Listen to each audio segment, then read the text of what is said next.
안녕하세요. 미국 주식론 대학이 미준입니다. 9월 1일 오늘의 미국 주식 뉴스를 시작합니다. 여러분들은 아침형 인간이신지 아니면 저녁형 인간이신지요? 저는 전형적인 아침형 인간입니다. 그런데 그동안은 편집해 주시는 분들이 한국에 계시다 보니까 그분들 스케줄에 맞춰서 제가 밤 늦게까지 녹화를 진행했거든요.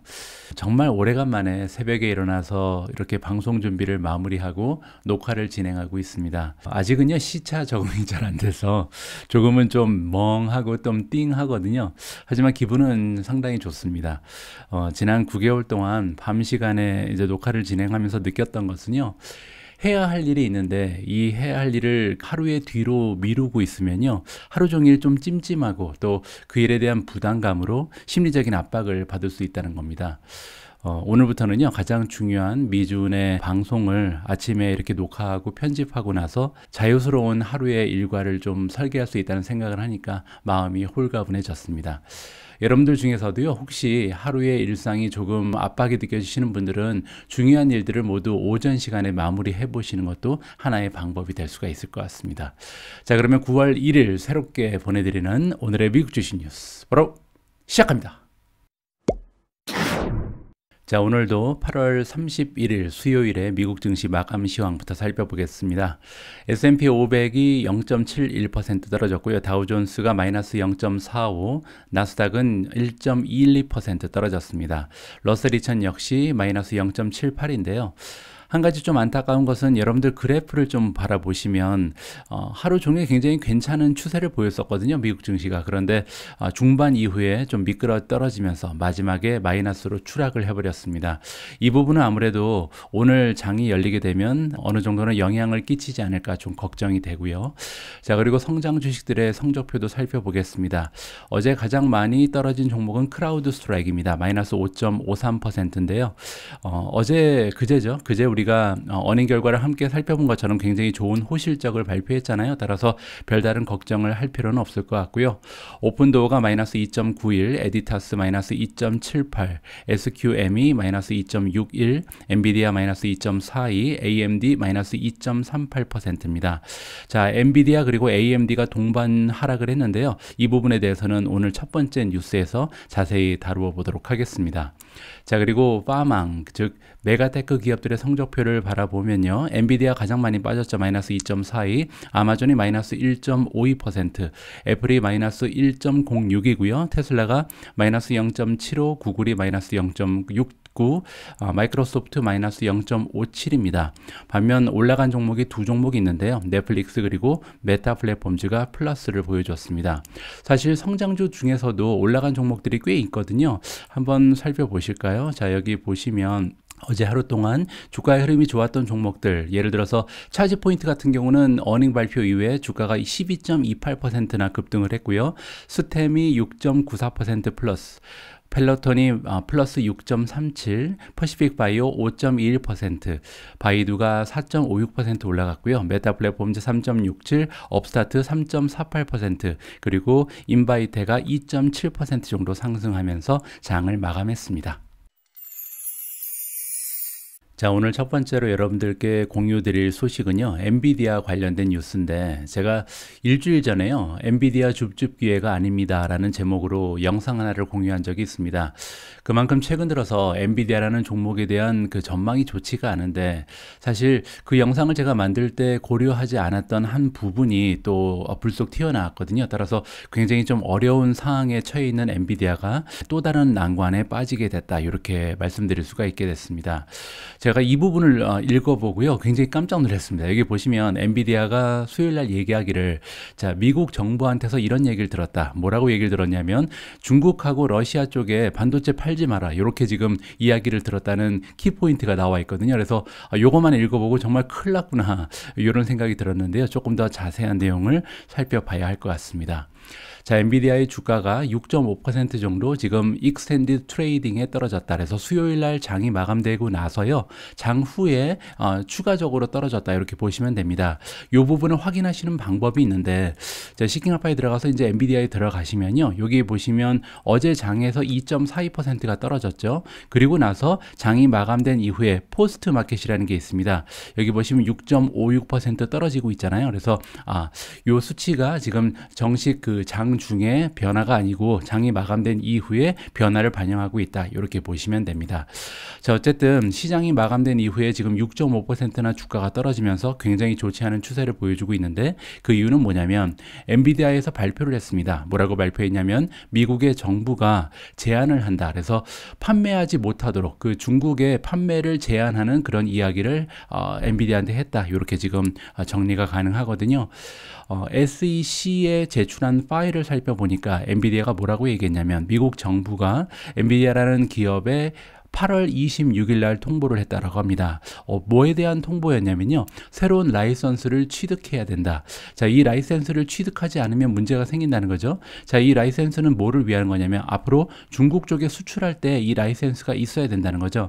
자, 그리고 중국은 홍콩까지도 포함합니다. 자, 이 라이센스가 새롭게 만들어지는 이유가 뭐냐면 리스크를 줄이기 위해서다. 어떠한 리스크냐면 엔비디아가 만들어내는 여러 가지 제품이 중국의 군대에 의해서 사용될 가능성이 있기 때문에 이러한 리스크를 줄이기 위해서 새롭게 만든 그런 requirement다. 이렇게 보시면 되겠죠.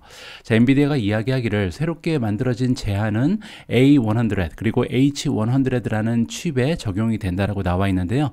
이 두 가지는 모두 Graphics Processing Unit입니다. 줄여서 우리가 GPU라고 부르는 거잖아요. GPU가 엔비디아가 판매하는 주력 상품이죠. 그래서 A100, H100를 판매하기 위해서는 라이센스가 필요하게 됐다라고 이야기를 하고 있습니다. 자, 그런데 이 라이센스가 없다면 혹시 통과가 되지 않을 수도 있잖아요. 그렇게 되면 어느 정도의 매출 손실이 발생하게 되는지를 얘기하고 있는데요. 자, 엔비디아가 기대하기를 예측하기를 400밀리언 그러니까 무려 4억 달러 정도의 잠재적인 세일이 깎여 나갈 가능성이 있다는 거죠. 한 분기에 그렇다는 겁니다. 자, 지금 다가오는 3분기의 매출 실적 예상치 가이던스가 5.9 빌리언이었는데 이 수치가 3개월 만에 400밀리언이 줄어들 수 있다. 이렇게 지금 발표를 했거든요. 자, 그 얘기는요. 400을 우리가 나눠 봐야겠죠. 5,900으로 나누면요. 6.8%입니다. 따라서 엔비디아의 매출이 한 7% 가까이 떨어질 가능성이 있다라고 얘기를 한 거죠. 자, 새롭게 만들어지는 룰은 지금 적용이 된다. 그래서 러시아 쪽에도 적용이 되거든요. 근데 이제 엔비디아가 뭐라고 얘기하냐면 우리는 러시아 쪽에 판매하고 있지 않다. 그래서 매출이 전무하다라고 얘기한 거죠. 그래서 러시아 쪽은 걱정되는 것이 없는데 문제는 중국이다라고 이야기를 하고 있습니다. 자, 엔비디아가 얘기하기를 라이센스를 취득하기 위해서 이미 신청을 해놨다는 거죠. 자, 하지만 계속해서 중국에 수출을 하게 될지 아직 알 수가 없다. 왜냐하면 미국 정부가 이 라이센스 취득에 승인을 해줘야겠죠. 근데 될지 안 될지 아직까지는 미지수다. 이렇게 지금 이야기를 해주고 있습니다. 자, 다음 단락에서는 AMD가 나오는데요. AMD의 대변인 정도가 되겠죠. 대변인이 CNBC라는 방송국에 컨펌을 해줬는데요.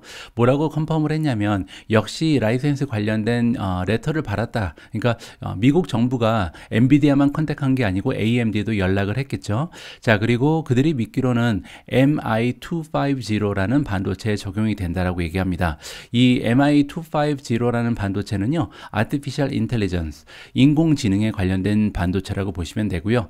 하지만 AMD는 뭐라고 얘기했냐면 그들은 믿고 있지 않다. 뭐라고 믿고 있지 않냐면 새롭게 만들어지는 이 라이센스 때문에 엄청난 영향을 끼치진 않을 것이다. 따라서 엔비디아는 아까 얘기한 것처럼 뭐 거의 7% 정도 매출이 줄어들 가능성이 있다라고 워닝을 준 거잖아요. 시장 참여자들한테. 하지만 AMD는요, 반대의 얘기를 해주고 있죠. 똑같은 룰이 적용되긴 하지만 우리 입장에서는 커다란 타격은 없을 것이다라고 이야기를 했다. 이렇게 정리를 해드릴 수가 있습니다. 자, 그러면 AMD와 그 엔비디아 둘 중에 어떤 기업이 더 중국 쪽의 매출에 의존을 많이 하고 있는지 좀 궁금해지잖아요.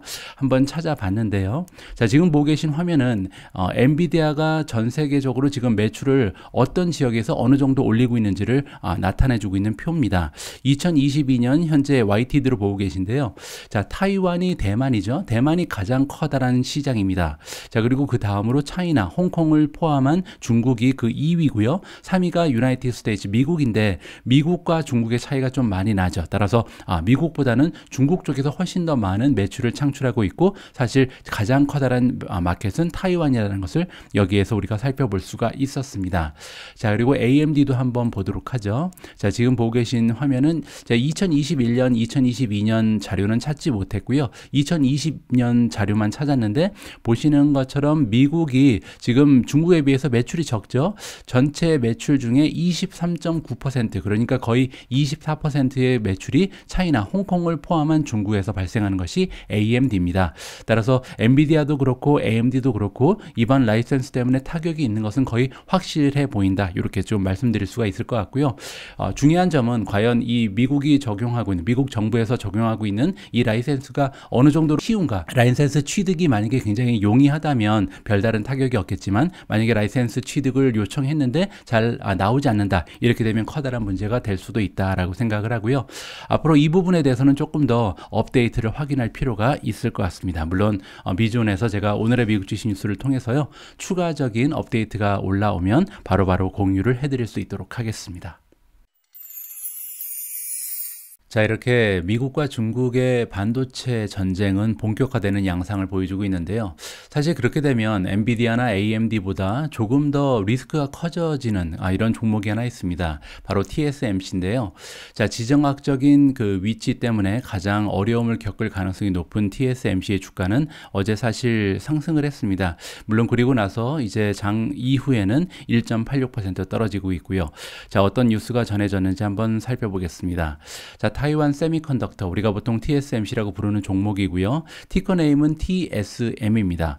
자, TSMC의 주가가 수요일날 올라갔다라고 나와 있죠. 그 이유는 뭐냐면 아리조나주의 가버너, 주지사라고 우리가 보통 얘기하죠. 주지사인 더그 두시라는 사람이 뭐라고 얘기했냐면요, TSMC가 굉장히 좋은 진척을 보여주고 있다. 자, 새로운 공장을 지금 아리조나주에 만들고 있는데 굉장히 좀 빨리 진행이 되고 있다라고 이야기를 해주고 있는 거죠. 자, 2년도 되지 않았는데 TSMC는 지금 건설을 거의 마무리 지었다라고 얘기합니다. 그래서 주요 시설은 이미 건축이 완료가 되고 있고요. 계속해서 굉장히 훌륭한 진척을 만들어내고 있다라고 두시 주지사가 이야기를 했습니다. 자, 그리고 성명서를 통해서 TSMC 역시도 두시 주지사한테 고맙다는 얘기를 했죠. 그의 노력에 감사한다는 표시를 했는데요. 계속해서 서포트를 해줘서, 지원을 해줘서 너무나 고마운 마음이다. TSMC가요, 굉장히 멋진 디스커션, 토론을 이번에 주지사랑 했고 그 팀과 만들어냈다라고 얘기합니다. 따라서 최근에 아리조나에 지금 우리가 진행하고 있는 프로젝트가 잘 진행되고 있다는 것을 양측이 확인을 해줬다. 이렇게 정리가 가능합니다.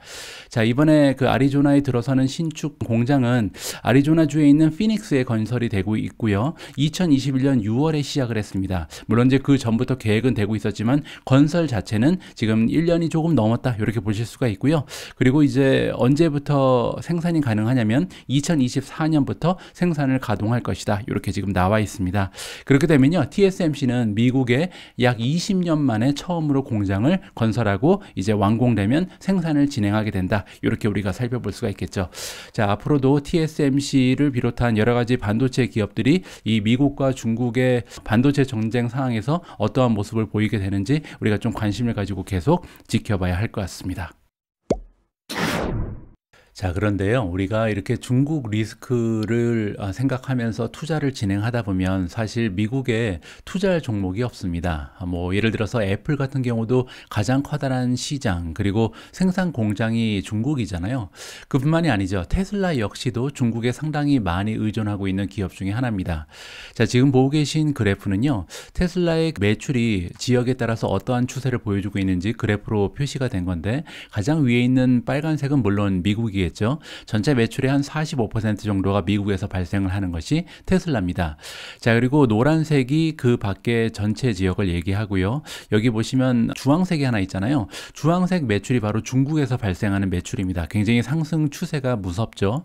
지금 현재 2021년 기준으로 테슬라의 그 매출 중에서 한 25% 정도가 중국에서 발생을 하고 있습니다. 따라서 중국 리스크를 감안하면 사실 테슬라 역시도 그렇게 안전한 종목은 아니다라고 우리가 생각을 해야 되거든요. 자, 그런 의미에서 테슬라 관련된 소식 하나를 준비해 봤습니다. 자, 이번 기사의 제목을 보시면요. 테슬라가 중국에서 모델 Y 일부 모델의 그 딜리버리 타임을 줄이고 있다. 그래서 향상시키고 있다. 이런 취지의 기사가 발견이 되고 있습니다. 불과 1주 전인가 2주 전에 제가 비슷한 기사를 여러분들과 공유한 적이 있잖아요. 자, 테슬라가 지금 만들고 있다. 그래서 진척이 되고 있다는 거죠. 중국 쪽에서 디맨드, 정말 많은 수요를 가지고 있는 기업이 테슬라인데 이 수요를 따라가기 위해서 생산이 계속해서 증대하고 있다. 이렇게 보시면 됩니다. 그래서 딜리버리 웨이팅 타임, 얼마나 오랫동안 기다려야 테슬라를 받을 수 있는지 이 시간이요 점점 줄어들고 있다는 거죠. 모든 그 모델에 있어서 그런 것은 아니고요. 여기 보시면 리어 휠 드라이브니까 이륜 구동차를 얘기하는 거죠. 뒷바퀴만 구동이 되는 모델 Y가 지금 굉장히 빠르게 주문이 되면 딜리버리가 진행되고 있다라고 얘기하고요. 원래는 이제 5주 정도 걸렸었는데 1주를 줄여서 4주 만에 받을 수 있다라는 소식이 전해지고 있습니다. 자, 이렇게 새롭게 딜리버리 타임이 4주로 줄었다는 것을 이제 중국 웹사이트에 이번에 올렸다라고 보시면 되고요. 한 달 만에 2번의 진척이 있었다. 이렇게 보시면 됩니다. 그래서 원래는 한 8주 정도 걸렸었는데 5주로 줄였었고 5주에서 다시 4주로 줄였어. 이렇게 가면 갈수록 딜리버리 타임이 줄어들고 있는 모습을 보이고 있는 기업이 테슬라다. 이렇게 보시면 되고요. 물론 이제 다른 그 모델 같은 경우는 아직까지도 12주에서 20주 정도를 기다려야 받을 수 있다라고 합니다. 뭐 예를 들어서 다른 버전의 SUV라든지 모델 3 세단을 사기 위해서는 적어도 3개월에서 아니면은 한 5개월 정도는 기다려야 된다. 이렇게 보시면 될 것 같고요. 테슬라는 계속해서 이 생산 대수를 늘리기 위해서 많은 노력을 구가하고 있다는 것을 우리가 기억을 해야겠죠. 테슬라의 생산 추세가 빨라지는 것은요, 굉장히 좀 주가에도 많은 영향을 줄 수가 있습니다.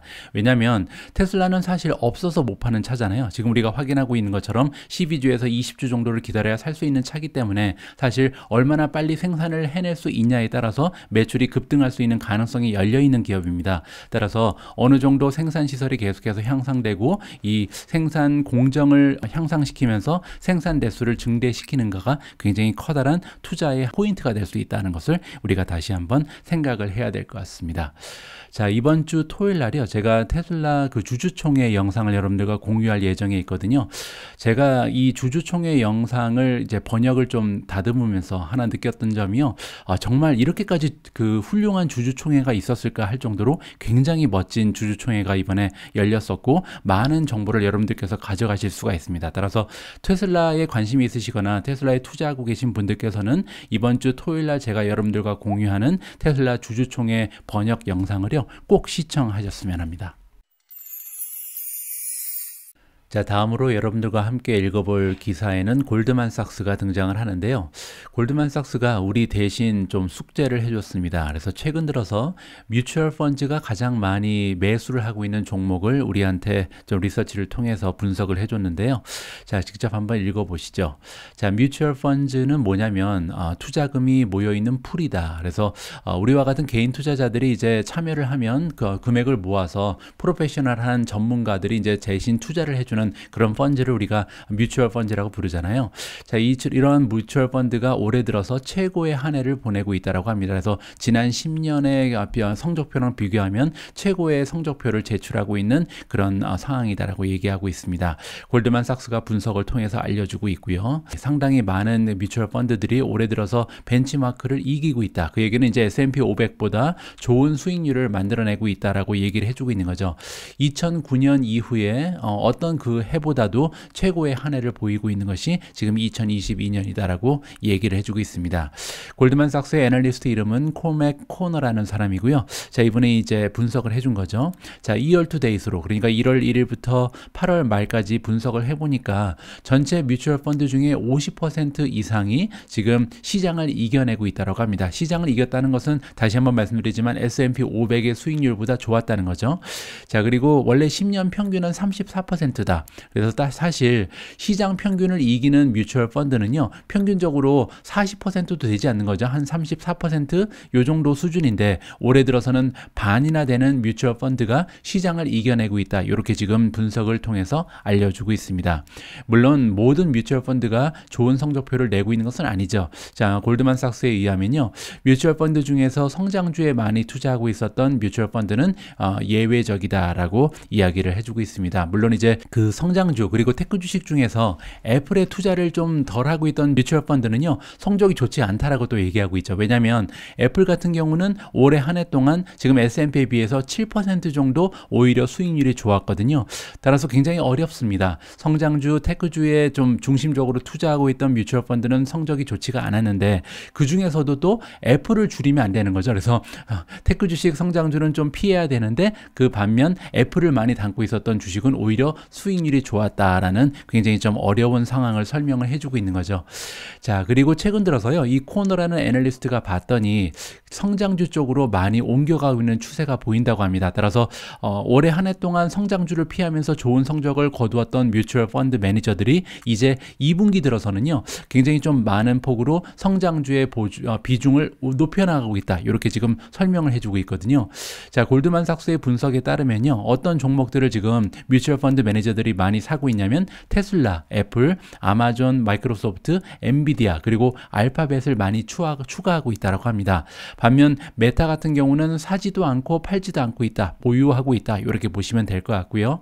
그래서 2분기 3개월 동안 가장 그 뮤추얼 펀드 매니저들이 많이 매수한 종목 5가지가 나오는데요. 첫 번째 테슬라, 두 번째 애플이고요. 세 번째 아마존, 네 번째 마이크로소프트, 다섯 번째로 엔비디아가 올라가고 있습니다.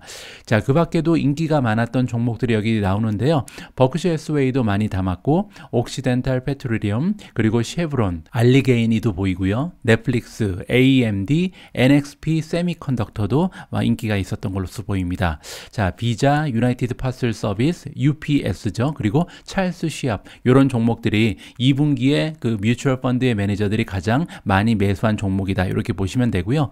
자, 반면 좀 매도한 종목들도 보이는데, 특히 전통적인 그 시그니컬 그 순환주 있잖아요. 이런 순환주들을 많이 정리를 했다라고 나오거든요. 예를 들어서 산업주라든지 에너지주, 그리고 원자재, 금융주 같은 것은 조금씩 그 보유 비중을 줄여나갔다라고 얘기를 하고 있습니다. 자, 종목별로 보면 뮤추얼 펀드에서 가장 비중을 많이 축소한 종목은 세일즈포스였고요. 두 번째로 린데, 알트리아라는 담배 만드는 기업이죠. 그리고 에브비, 많은 분들이 보유하고 계신 배당주죠. 자, 그리고 존슨앤존슨, 이런 종목들이 그 보유 비중이 많이 줄은 종목이다, 이렇게 정리를 해드릴 수가 있을 것 같습니다. 자, 다음으로 함께 읽어볼 기사에는 오래간만에 페이팔이 등장을 합니다. 자, 오래간만에 뱅크 오브 아메리카에서 페이팔에 관련해서 좋은 평가를 해주면서 주가가 올라가고 있다라는 긍정적인 소식인데요. 자, 페이팔 홀딩즈의 주가가 올라가고 있다. 자, 뱅크 오브 아메리카의 애널리스트 제이슨 쿠퍼버그라는 분이 있는데, 자, 이 애널리스트가 이번에 페이팔의 평가를 상향 조정했다라고 합니다.